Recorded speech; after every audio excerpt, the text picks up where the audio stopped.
جی دوستو، جیسا کہ آپ جانتے ہیں نمک حرام ڈرامے میں عمران اشرف اور سارہ فلک نے بخوبی کردار نبھائے ہیں۔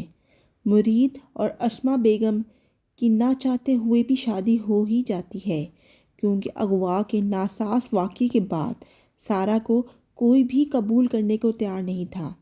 وہاں ملائکہ بیگم صاحب سے ملنے ان کے گھر جاتی ہے اور اپنا تعارف کرانا ضروری نہیں سمجھتی، کیونکہ اس کو تو گھر کی شان و شوکت سے غرض تھا، ان کے اندر رہنے والوں سے نہیں۔ مرید سارہ کے ساتھ کھانا پکانے میں مدد کرتا ہے اور ایسی باتوں میں دل کی باتیں کرتا ہے اور پرانی یادیں تازہ کرتا ہے، جس پر سارہ موبائل کے ذریعے ریکارڈنگ کرنے کی کوشش کرتی ہے، کیونکہ اس کو باتوں سے تھوڑا سا شک ہوتا ہے۔ وہاں ایمن اور ارسل کی شادی کی باتیں چل رہی ہیں، جس پر بیگم صاحب آپا کو اپنے گھر میں ہی شفٹ کرنے کی بات کرتے ہیں، کیونکہ احمد کی شادی کے بعد گھر سونا پڑ جائے گا۔ جی دوستو، اسما بیگم مرید کے ذریعے سچ جاننے کی جستجو میں ہوتی ہے، کیونکہ وہ جانتی تھی کہ اس رات واقعے کی سچائی مرید کے علاوہ کوئی نہیں جانتا۔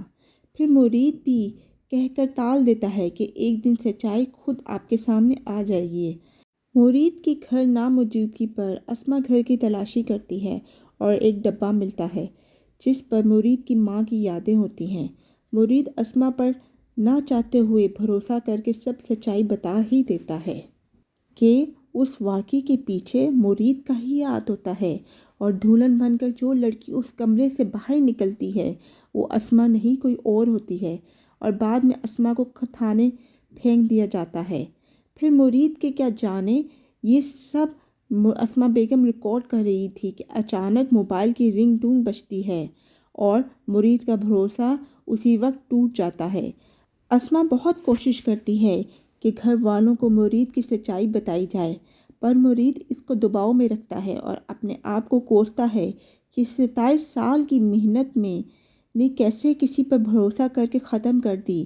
لیکن پریشان دل وہ یہ سب بھی بتا دیتا ہے کہ کیوں اس نے ایسا کیا، اس کے باپ نے اس کی ماں کے ساتھ ایسا کیا کر دیا تھا۔